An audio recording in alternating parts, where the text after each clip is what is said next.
There's a moment that happens in every relationship. You're lying in bed next to someone you thought you loved, staring at the ceiling in the dark, and a terrifying question creeps into your mind.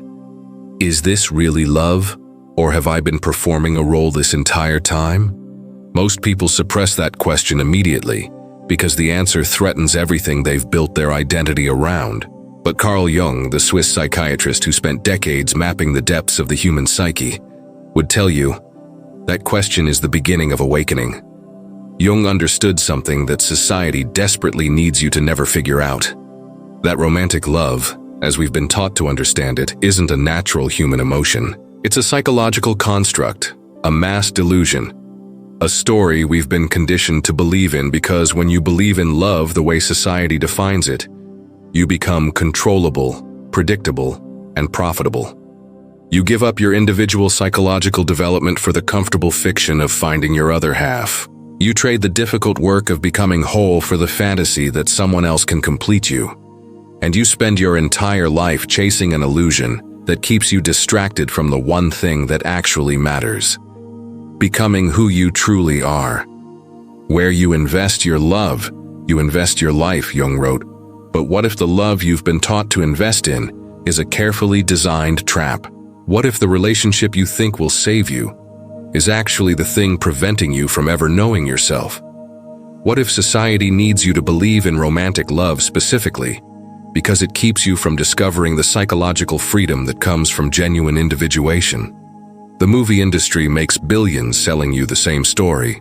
Two people meet, they fall in love, they overcome obstacles, they live happily ever after. Every song on the radio reinforces the narrative. Every social media post celebrates relationship milestones. Every family gathering includes questions about when you're going to find someone and settle down. This isn't accidental. This is systematic psychological programming. And Jung saw through it completely.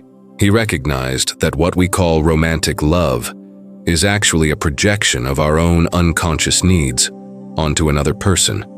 A psychological defense mechanism that prevents us from confronting the uncomfortable truth that we are fundamentally alone and responsible for our own completeness. The meeting of two personalities is like the contact of two chemical substances. If there is any reaction, both are transformed. But here's what they don't tell you about that transformation. Most of the time, what gets transformed isn't elevated or improved. It's diminished. You don't become more of yourself in most relationships. You become less. You compromise your vision for shared comfort. You suppress your authentic desires for relational harmony. You edit your thoughts to maintain peace. You shrink yourself to fit into the shape your partner needs you to be. And you call this growth when really it's systematic self-betrayal. Because society doesn't actually want you to grow. It wants you to pair off, consume together, produce children, and become so dependent on maintaining your relationship that you never have the energy to question the systems exploiting you. Walk through any shopping mall on Valentine's Day and witness the machinery of romantic love in full operation. Men buying flowers they can't afford for women who've been conditioned to measure affection in purchased goods. Couples taking photos of their happiness for audiences who don't actually care, but whose validation they desperately need. Restaurants packed with people performing intimacy while checking their phones under the table. This is what love has become in our society.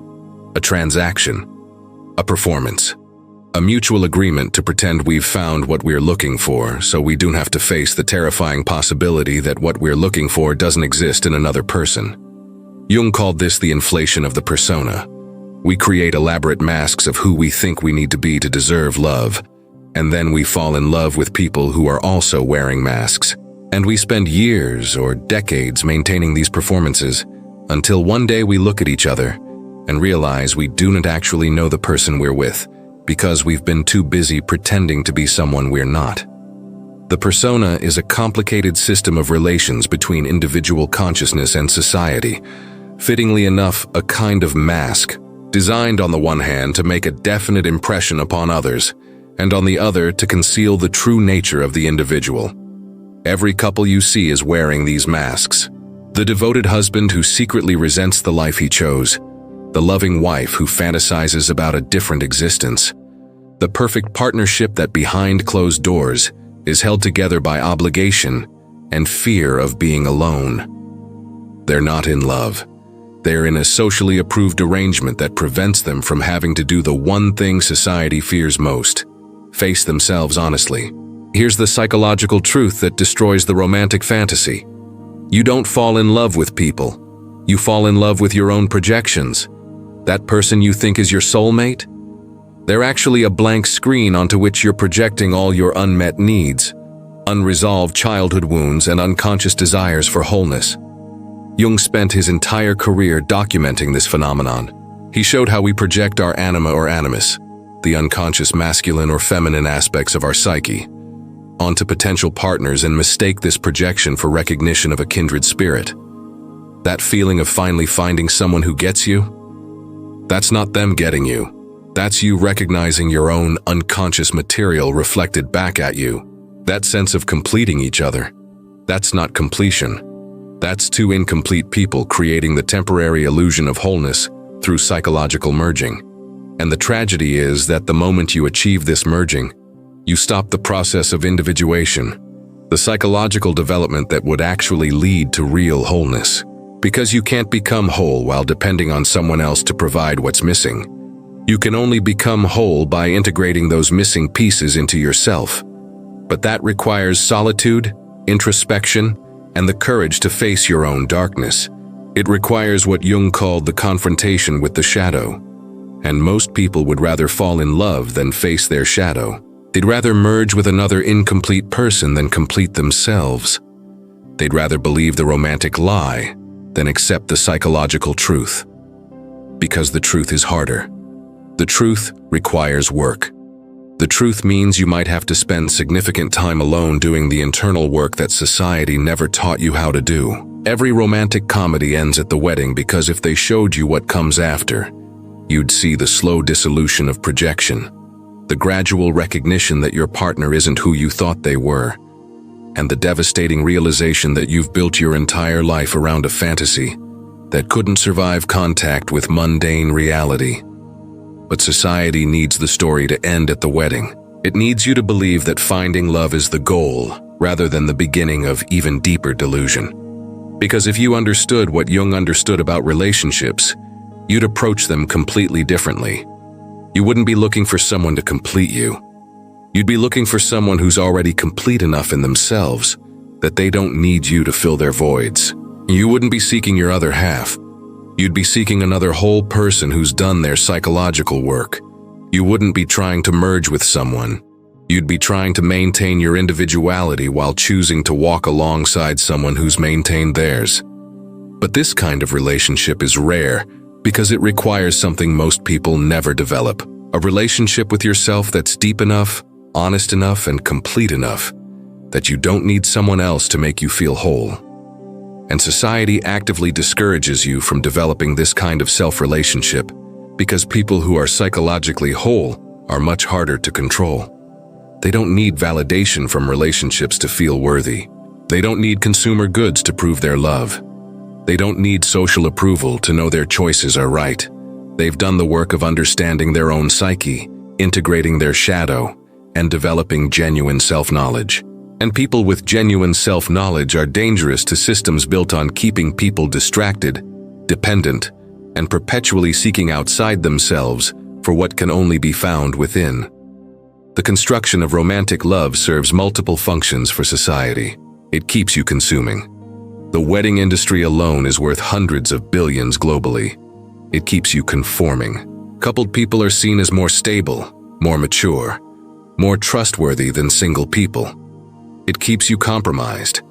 When you have a partner and potentially children, you're far less likely to take career risks, challenge authorities, or pursue unconventional paths. It keeps you distracted. All that energy you could be using for self-knowledge and psychological development gets redirected into maintaining a relationship.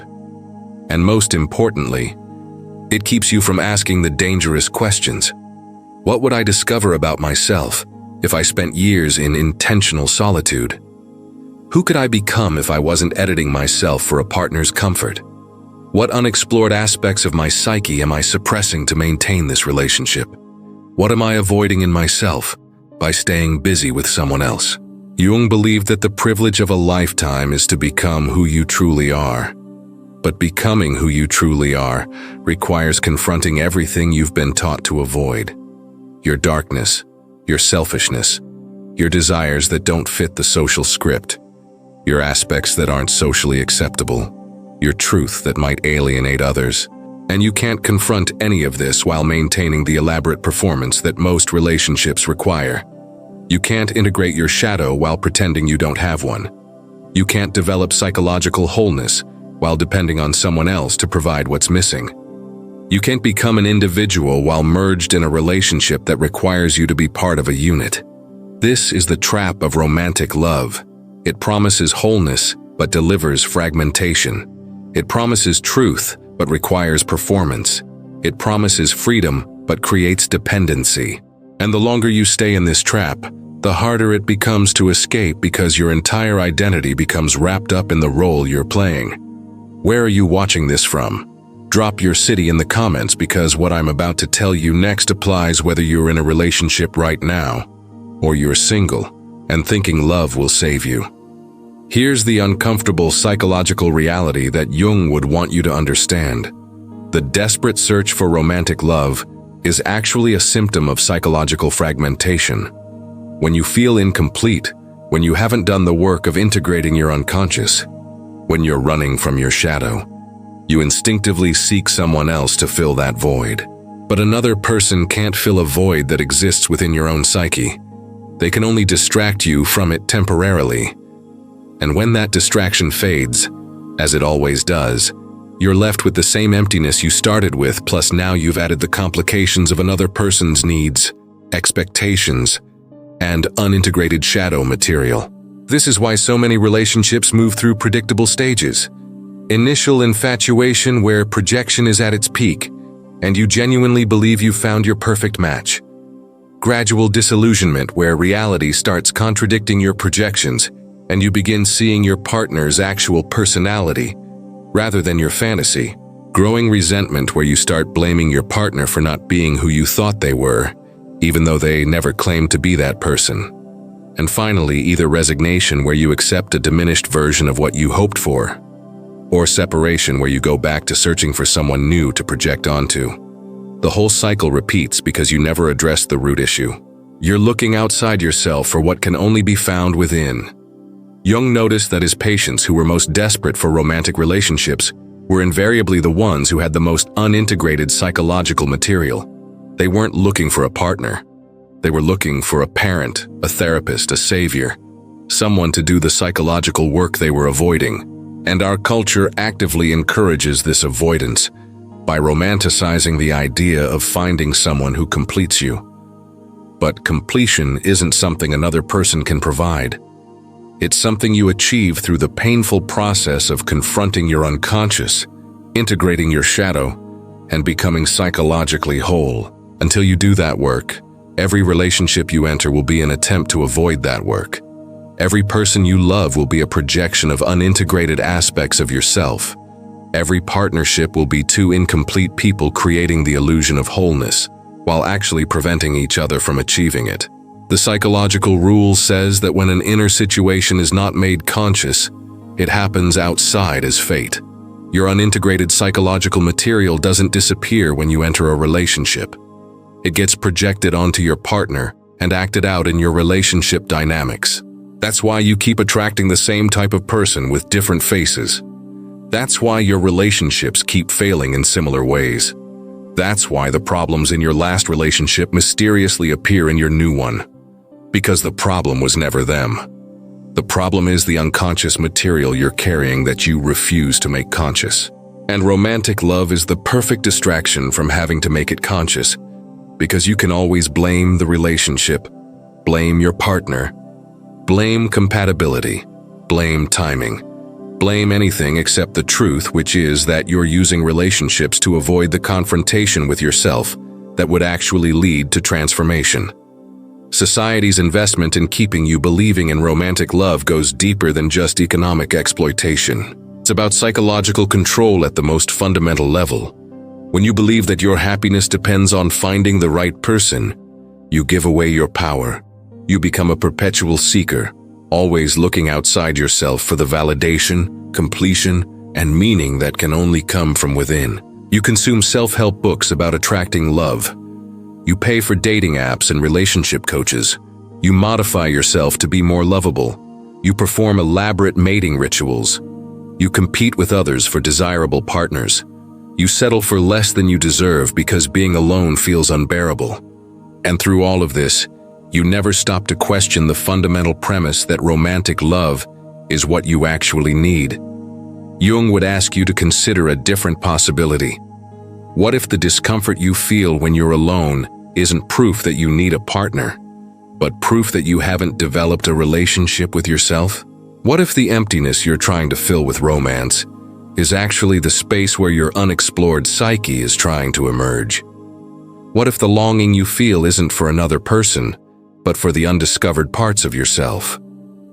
What if everything you're seeking in a relationship is actually available through the process of individuation? The shoe that fits one person pinches another. There is no recipe for living that suits all cases, but society sells you the recipe anyway. Find love. Get married. Stay together forever. And if this recipe doesn't fit you, if you find yourself pinched and uncomfortable in relationships, if you feel more yourself alone than partnered, society tells you something is wrong with you rather than wrong with the recipe. You're commitment phobic. You're emotionally unavailable. You're too picky. You're afraid of intimacy. But Jung would offer an alternative interpretation. Maybe you're one of the people for whom individuation is more important than relationship. Maybe your psyche is calling you toward a different path. Maybe you're being pulled toward the psychological work that can only be done in solitude. And maybe society's insistence that everyone must partner up is actually preventing you from following your true psychological development. The people who benefit most from your belief in romantic love are never the ones selling you the belief. They're not telling you that their own marriages are held together by obligation and fear. They're not admitting that they settled for someone because they were terrified of being alone. They're not confessing that they've spent decades in relationships where they feel fundamentally unknown. They're performing happiness on social media while privately experiencing the slow death of their authentic selves. And they need you to join them in this performance because your skepticism threatens their justification. When you question romantic love, you implicitly question their choices. When you choose solitude for psychological development, you expose that they chose partnership for psychological avoidance. When you prioritize individuation over relationship, you reveal that they abandoned individuation for social approval. This is why people become so defensive when you suggest that maybe romantic love isn't the ultimate human experience. This is why single people are treated with pity or suspicion. This is why someone choosing to be alone is seen as tragic rather than potentially transcendent. Because if aloneness can lead to psychological wholeness, then partnership might actually prevent it. And that's too threatening a possibility for people who've invested everything in relationships. Loneliness does not come from having no people around you, but from being unable to communicate the things that seem important to you. But what if the most important things can't be communicated to another person, because they can only be discovered in dialogue with your own unconscious? What if the deepest truths about yourself can only emerge in solitude? What if the psychological work that actually transforms you requires extended periods of being alone with your thoughts, your shadow, your dreams, your darkness? Jung spent years in what he called his confrontation with the unconscious, a period of intense isolation, where he explored his own psyche through active imagination and dream analysis. This period was psychologically dangerous and socially isolating, but it was also where he discovered the concepts that would revolutionize psychology. The collective unconscious, archetypes, the shadow, individuation. None of this would have emerged if he'd been focused on maintaining a comfortable relationship. None of this would have been discovered if he'd prioritized partnership over self-knowledge. His greatest contributions came from his willingness to descend into his own darkness alone. Most people will never do this work because it's terrifying, and society offers an easier alternative. Find someone, merge with them, and avoid ever having to face yourself fully. Stay busy with relationship maintenance, and never find the time for real introspection. Focus on making someone else happy, and never question your own path. This is what society wants. This is what romantic love provides, a distraction from the one thing you should actually be doing, which is becoming who you truly are. But here's what Jung discovered that should change everything for you. The people who do the work of individuation, who confront their unconscious, who integrate their shadow, who become psychologically whole, these people don't need romantic love the way others do. They might choose partnership, but they're not desperate for it. They're not using someone else to avoid themselves. They're not seeking completion from outside. They've achieved something most people never experience, which is genuine comfort with their own psyche. And from that foundation, if they choose relationship, it's radically different from what most people experience. It's not merger. It's two whole people choosing to walk alongside each other. It's not projection. It's genuine seeing of another person as they actually are. It's not dependency. It's chosen companionship between two people who don't need each other, but enjoy each other. It's not performance, it's authentic presence. This kind of relationship is so rare that most people have never witnessed it. Most people don't even know it's possible. They're so accustomed to the dysfunction of typical romantic relationships that they think merger, projection, dependency, and performance are what love is supposed to look like. But Jung showed that there's another way, a way that starts with yourself, a way that requires years of difficult psychological work, a way that society will never encourage you to pursue because people who walk this path become ungovernable. The confrontation with your shadow that Jung talked about isn't a weekend workshop. It's not a therapy technique you can master. It's an ongoing process of recognizing and integrating the parts of yourself you've been taught to reject.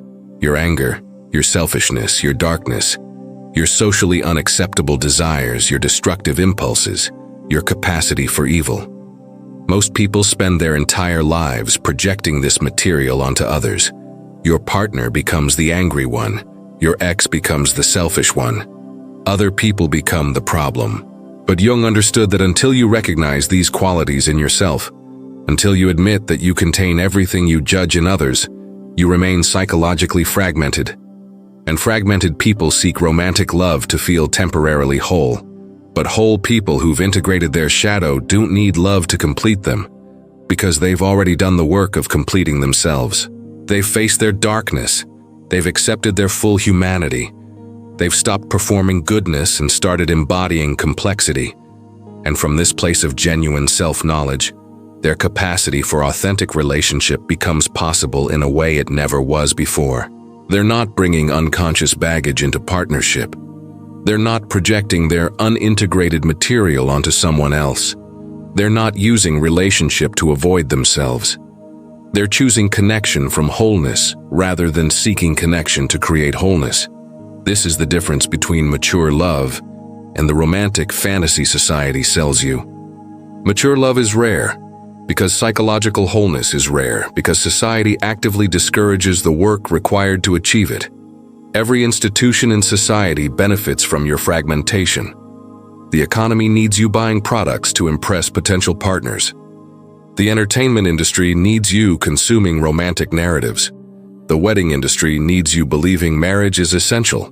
The pharmaceutical industry needs you medicating the depression that comes from living inauthentically. The therapy industry needs you trying to fix relationships rather than questioning whether you should be in them.